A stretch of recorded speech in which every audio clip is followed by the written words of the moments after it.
Hello friends, ಎಲ್ಲರಿಗೂ ನಮಸ್ಕಾರ. ಈಗ ಇವತ್ತು ನಾವು ತಮಗೆ ಒಂದು ದೈವ ಸಂಕಲ್ಪದ ಒಂದು ಸ್ಥಳಕ್ಕೆ ಕರ್ಕೊಂಡೋಗಿ ತೋರಿಸ್ತಾ ಇದ್ದೀವಿ. ಇಲ್ಲೊಂದು ದೊಡ್ಡ ಗುಂಡಿನ ಕೆಳಗಡೆ ಆ ಪಕ್ಕದಲ್ಲಿ ಚಿಕ್ಕದೊಂದು ಹಳೇ ಕಲ್ಲಿನ ಕಟ್ಟಡ. ಇದು ಮನೆಯೋಪಾದಿಯಲ್ಲಿದೆ. ಬೇಸಿಗೆ ಕಾಲದಲ್ಲಿ ಇಲ್ಲಿ ಕೂತರು ಸಮೇತ ತಣ್ಣಗಿರುತ್ತೆ ಗುಂಡಿನ ಕೆಳಗೆ. ಇದು ತಮಗೆ ಗೊತ್ತಾಗಿರ್ಬೋದು ನಾವು ಈಗ ಎಲ್ಲಿದ್ದೀವಿ ಅಂತಂದು. ಶ್ರೀ ಕ್ಷೇತ್ರ ಹುಟ್ಟುಕಲ್ಲಿನ ಬಸವ, ಶ್ರೀ ಕ್ಷೇತ್ರ ಹುಟ್ಟುಕಲ್ಲಿನ ಬಸವ ಪಾವಗಡ ತಾಲೂಕಿನ ಬೊಮ್ಮತನಹಳ್ಳಿ, ಪಾವಗಡಕ್ಕೆ 5 ಕಿಲೋಮೀಟರ್ ದೂರದಲ್ಲಿರ್ತಕ್ಕಂತಹ ಪ್ರದೇಶ ಬೊಮ್ಮತನಹಳ್ಳಿ. ಶ್ರೀ ಕ್ಷೇತ್ರ ಹುಟ್ಟುಕಲ್ಲಿನ ಬಸವ. ಇಲ್ಲಿ ವಿಚಿತ್ರ, ವಿಸ್ಮಯ, ಅದ್ಭುತ ಇವೆಲ್ಲವನ್ನೂ ಕಾಣಬಹುದು. ಇಲ್ಲಿ ನೋಡ್ತಾ ಇದ್ದೀರಿ ತಾವು, ಇದು ಬಸವನ ಒಂದು ವಿಗ್ರಹ. ಅದು ಹುಟ್ಟುಕಲ್ಲಿನಿಂದ ಆಗಿದೆ. ಇಲ್ಲಿ ಯಾವ ಶಿಲ್ಪಿಯೂ ಕೂಡ ಕೆತ್ತನೆ ಕೆಲಸ ಮಾಡಿಲ್ಲ. ನೋಡ್ತಾ ಇದ್ದೀರಿ, ಪ್ರಕೃತಿಯಿಂದ ಹುಟ್ಟಿದ ಬಸವ, ಪಾವಗಡ ಬೊಮ್ಮತನಹಳ್ಳಿ ಹುಟ್ಟುಕಲ್ಲಿನ ರಹಸ್ಯ ಯಾರೂ ಕೆತ್ತಿಲ್ಲ. ಆದರೆ ಬಸವ ಕಾಣುತ್ತದೆ. ಬೊಮ್ಮತನಹಳ್ಳಿ ಹುಟ್ಟುಕಲ್ಲಿನ ಅದ್ಭುತ. ಪಾವಗಡದ ಸಮೀಪ ಪ್ರಕೃತಿಯಿಂದ ನಿರ್ಮಾಣವಾದ ಬಸವ ಜಾನಪದ ಕಥೆಯ ಸತ್ಯ. ಹುಟ್ಟುಕಲ್ಲಿನಲ್ಲಿ ಬಸವ ವಿಗ್ರಹ ಪಾವಗಡದ ಹತ್ತಿರದ ಆಶ್ಚರ್ಯ ಸ್ಥಳ. ಇದು ಬಸವನ ಬಾಲಕ್ಕೆ ವಿಭೂತಿ ಹಚ್ಚಿ ಕುಂಕುಮ ಹಚ್ಚಿ ಪೂಜೆ ಮಾಡಿರ್ತಕ್ಕಂಥ ದೃಶ್ಯವನ್ನು ತಾವು ವೀಕ್ಷಣೆ ಮಾಡ್ತಾ ಇದ್ದೀರಿ. ಬಸವನ ಬಾಲ ಹುಟ್ಟುಕಲ್ಲಿನಿಂದ ಆಗಿರ್ತಕ್ಕಂಥದ್ದು. ಹುಟ್ಟುಕಲ್ಲಿನಲ್ಲಿ ಕಾಣುವ ಬಸವ ಪಾವಗಡದ ರಹಸ್ಯ ಸ್ಥಳವೇ ಸರಿ. ಮತ್ತೊಂದು ಮಗ್ಗಿಲಿನಿಂದ ಈ ಬಸವನ ಒಂದು ಚಿತ್ರವನ್ನು ಕಾಣ್ತಾ ಇದ್ದೀವಿ. ಮಲಗಿರುವಂತಹ ದೃಶ್ಯ. ಮುಂಭಾಗದಿಂದ ನೋಡಿದಾಗ ಎದ್ದು ನಿಂತ ದೃಶ್ಯವನ್ನು ನಾವು ಕಾಣಬಹುದು. ಬಸವ, ಹುಟ್ಟುಕಲ್ಲಿನ ಬಸವ. ಗ್ರಾಮದ ಹಿರಿಯರು ಹೇಳುವ ಜಾನಪದ ಕಥೆಯ ಪ್ರಕಾರ ಹಳೆಯ ಕಾಲದಲ್ಲಿ ಒಬ್ಬ ಗೋಪಾಲಕ ಪ್ರತಿನಿತ್ಯ ತನ್ನ ಗೋವುಗಳನ್ನು ಈ ಕಲ್ಲಿನ ಬಳಿ ಮೇಯಿಸುತ್ತಿದ್ದನು. ಈ ಕಲ್ಲಿನ ಅಕ್ಕಪಕ್ಕ ಆ ಬೆಟ್ಟ ಇರ್ತಕ್ಕಂಥ ಸ್ಥಳ, ಅಲ್ಲಿ ಮೇಯಿಸ್ತಾ ಇದ್ದ. ನೋಡ್ತಾ ಇದ್ದೀರಿ ತಾವು ಆ ಹುಟ್ಟುಕಲ್ಲಿನ ಬಸವನ ಮುಂಭಾಗದಲ್ಲಿರ್ತಕ್ಕಂತಹ ಒಂದು ಚಿತ್ರಣವನ್ನು ನೋಡ್ತಾ ಇದ್ದೀರಿ. ತಿರುಗಿ ಏನಾಯಿತು ಅಂತಂದರೆ, ಒಂದು ದಿನ ಅವನು ತನ್ನ ಗೋವುಗಳನ್ನೆಲ್ಲ ಹೊಡ್ಕೊಂಡೋಗಿ ಅಲ್ಲಿ ಮೇಯಿಸ್ತಾ ಇರಬೇಕಾದ್ರೆ ಒಂದು ಗೋವು ಆ ಹುಟ್ಟುಕಲ್ಲಿನ ಮೇಲೆಯೇ ಹಾಲು ಸುರಿಸುತ್ತಿತ್ತು. ಈ ಘಟನೆ ಗ್ರಾಮದಲ್ಲಿ ಹರಡಿತು. ಜನರು ಇದನ್ನು ದೈವದ ಸೂಚನೆ ಎಂದು ನಂಬಿ ಆ ಕಲ್ಲಿನ ಬಳಿ ಹೋಗಿ ನೋಡಿದಾಗ ಕಲ್ಲಿನ ಆಕಾರವು ಬಸವನಂತೆ ಕಾಣುತ್ತಿತ್ತು. ನಂತರ ಗ್ರಾಮಸ್ಥರು ಅಲ್ಲಿ ಪೂಜೆ ಮಾಡುವ ಸಂಪ್ರದಾಯ ಆರಂಭಿಸಿದರು. ಆ ಹುಟ್ಟುಕಲ್ಲಿನ ಬಸವ ಏನಿದೆ ಅಲ್ಲಿರ್ತಕ್ಕಂಥ ಚಿತ್ರಣ ಆ ಬೆಟ್ಟದ ಬುಡದಲ್ಲಿದೆ. ಬೊಮ್ಮತನಹಳ್ಳಿಯ ಬೆಟ್ಟ ಬರೀ ಗುಂಡುಗಳಿಂದ ಆವೃತಗೊಂಡಿದೆ. ಗಿಡ ಪೊದೆ, ಅಲ್ಲಿರ್ತಕ್ಕಂಥ ಪೊದೆ ಯಾವ ರೀತಿ ಇದೆ, ಗಿಡ ಮರಗಳು ಅಂದರೆ ಜಡೆಯನ್ನು ಹೆಣ್ಕೊಂಡಿದ್ದಾವೆ. ಜಡೆಯೋಪಾದಿಯಲ್ಲಿ ಈಗ ನೋಡ್ತಾ ಇದ್ರಿ, ಈಗ ಕ್ಲೀನಾಗಿ ಕಾಣಿಸ್ತಾ ಇದೆ. ಮುಂಭಾಗದಿಂದ ಬಸವ, ಹುಟ್ಟುಕಲ್ಲಿನ ಬಸವ. ಅಲ್ಲಿ ಮುಂದ್ಗಡೆ ಆ ಗಂಟೆ ನೇತಾಕಿರ್ತಕ್ಕಂಥದ್ದನ್ನು ನೋಡ್ತಾ ಇದ್ದೀರಿ. ಹುಟ್ಟುಕಲ್ಲಿನ ಸಂಪೂರ್ಣ ಚಿತ್ರಣ, ಹುಟ್ಟುಕಲ್ಲಿನ ಬಸವನ ಸಂಪೂರ್ಣ ಚಿತ್ರಣ. ಇದನ್ನು ಯಾರೂ ಕೆತ್ತನೆ ಮಾಡಿಲ್ಲ. ತಾನೇ ಹುಟ್ಟಿ ಪ್ರಕೃತಿಯಿಂದ ಉದ್ಭವಗೊಂಡಿರ್ತಕ್ಕಂತಹ ಅದ್ಭುತ ಚಿತ್ರಣ ಇದು. ನೋಡ್ತಾ ಇದ್ದೀರಿ ತಾವು. ಮೊದಲು ಬೊಮ್ಮತನಹಳ್ಳಿ ಇದ್ದಿದ್ದು ಈ ಪ್ರದೇಶದಲ್ಲೇ. ನೋಡ್ತಾ ಇದ್ರಿ ಬಸವ, ಇಲ್ಲಿ ಚಿಕ್ಕದೊಂದು ಬಸವ.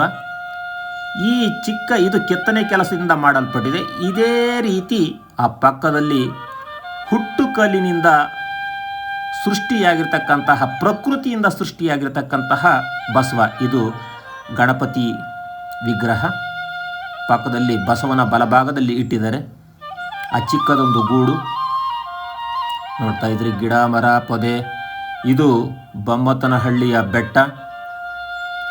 ಅಲ್ಲಿ ಚಿಕ್ಕದೊಂದು ಕಲ್ಲಿನ ಮಂಟಪ, ಅದರ ಸುತ್ತೂರ ಇರ್ತಕ್ಕಂತಹ ಪ್ರಕೃತಿಯ ವಾತಾವರಣ ಎಲ್ಲವನ್ನೂ ವೀಕ್ಷಣೆ ಮಾಡುತ್ತಾ ಇದ್ದೀರಿ ತಾವು.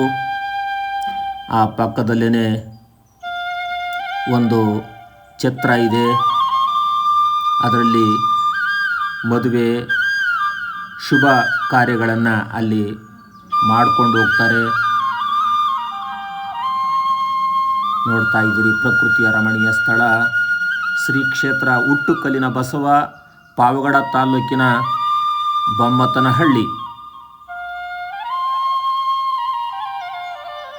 ಒಂದು ದಿನ ಇಲ್ಲಿ ಊರಿದ್ದಂತಹ ಸಂದರ್ಭದಲ್ಲಿ ಈ ಬಸವ ಹುಟ್ಟುಕಲ್ಲಿನ ಬಳಿ ಊರಲ್ಲಿದ್ದಂತಹ ದನಕರುಗಳೆಲ್ಲವೂ ಇದರ ಸುತ್ತಮುತ್ತ ಬಂದು ಮಲಗಿ ಮೇಲಕ್ಕೆ ಹೇಳ್ತಾನೇ ಇರಲಿಲ್ವಂತೆ.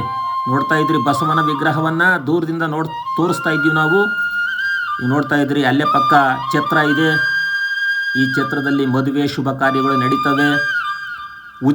ಸದ್ಯಕ್ಕೆ ಉಚಿತವಾಗಿ ಇಲ್ಲಿ ಈ ಒಂದು ಕಟ್ಟಡವನ್ನು ಬಳಸಿಕೊಂಡು ಶುಭ ಕಾರ್ಯಗಳನ್ನು ಮಾಡ್ಬೋದು. ಅಲ್ಲಿ ಕುಡಿಯುವ ನೀರಿನ ವ್ಯವಸ್ಥೆನೂ ಇದೆ, ಬಳಸುವ ನೀರಿನ ವ್ಯವಸ್ಥೆನೂ ಇದೆ, ಪ್ರತಿಯೊಂದು ಇದೆ. ನೆಮ್ಮದಿಯ ತಾಣ, ಪ್ರಶಾಂತವಾದ ವಾತಾವರಣ, ಜನಜಂಗುಳಿ ಇಲ್ಲ. ನೆಮ್ಮದಿ ಬೇಕು ಅಂದರೆ ಈ ಜಾಗಕ್ಕೆ ಹೋದರೆ ಒಂದು ಅರ್ಧ ಗಂಟೆ ಅಥವಾ ಗಂಟೆ ಕೂತು ಬಂದರೆ ಖಂಡಿತ ನೆಮ್ಮದಿ ಮನಸ್ಸಿಗೆ, ದೇಹಕ್ಕೆ ಸಿಗುತ್ತೆ, ವಿಶ್ರಾಂತಿ ಸಿಗುತ್ತೆ ಅಂತ ನಾನಾದರೂ ಭಾವಿಸ್ತೀನಿ. ವೀಕ್ಷಕರೇ, ನೋಡ್ತಾ ಇದ್ದೀರಿ ಬೊಮ್ಮತ್ತನಹಳ್ಳಿಯ ಬೆಟ್ಟ, ಹುಟ್ಟುಕಲ್ಲಿನ ಬಸವ.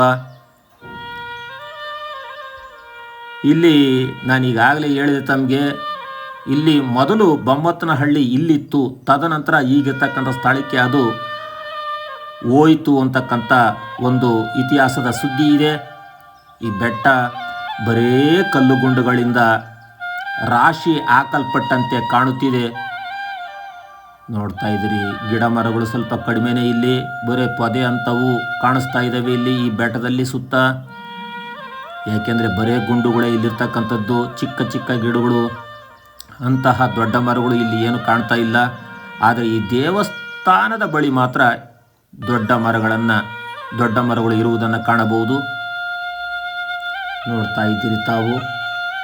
ಇಲ್ಲಿ ಪ್ರತಿ ದೀಪಾವಳಿ ಅಮಾವಾಸ್ಯೆ ಸಮೀಪದ ದಿನಗಳಲ್ಲಿ ಜಾತ್ರೆ ನಡೆಯುತ್ತೆ. ಇದು ನೋಡ್ತಾ ಇದ್ದೀರಿ, ಬೊಮ್ಮತ್ತನಹಳ್ಳಿಯ ಗ್ರಾಮಸ್ಥರೆಲ್ಲರೂ ಆ ದೀಪಾವಳಿ ಅಮಾವಾಸ್ಯೆ ಸಮೀಪ ದಿನ ಹೊರಬೀಡು ಬಂದು ಸಿಹಿ ಮೃಷ್ಟಾನ್ನಾದಿಗಳನ್ನು ಮಾಡಿ ಬಸವನಿಗೆ ಎಡೆ ಹಾಕಿ ಪೂಜೆ ಮಾಡಿ ದಿನವೆಲ್ಲ ಅಲ್ಲೇ ಕಾಲ ಕಳೆಯುತ್ತಾರೆ. ಬಳಿಕ ಬಸವ ಜಯಂತಿಯ ದಿನವೂ ಸಮೇತ ಇಲ್ಲಿ ವಿಶೇಷವಾಗಿ ಪೂಜೆ ನಡೆಯುತ್ತೆ. ಪ್ರತಿ ಸೋಮವಾರ ಬೆಳಗ್ಗೆ 10 ಗಂಟೆಯಿಂದ ಮಧ್ಯಾಹ್ನದ 12:30 ತನಕ ಆಗಲೂ ಸಮೇತ ಪೂಜೆ ನಡೆಯುತ್ತೆ. ಇದು ಹುಟ್ಟುಕಲ್ಲಿನ ಬಸವನ ಸನ್ನಿಧಿ. ಇದು ದಾರಿ.